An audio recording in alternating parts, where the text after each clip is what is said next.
سلام بچه‌ها، خوبید؟ من داشتم همجوری اسکرول کردم تو آپارات دیدم چه سندرس آنلاین بازی کنیم. رفتم یه دیشب به ویدیو. خب حالا من اون ویدیو رو براتون تو ادیت میذارم ببینید. فقط از خنده میمیرید، به قرآن مجید از خنده میمیرید. براتون میذارم حتما ببینید.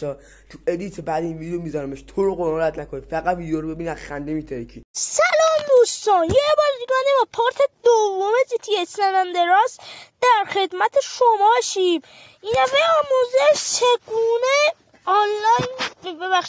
چگونه داستانه. شما اینو میزنید، اینترنت در نزدیک آنلاینه، شما اینو میزنید و میان اینجا کد ملی اینا رو مینویسید، اوکی میکنید، ثبت کنید، میایم به سیگن اینو میزنید، داخل بخش آنلاین میشه. باید 2 نفر همدیگه زود بزنید. خب شب و روز عالی خوش، خدا نگهدار.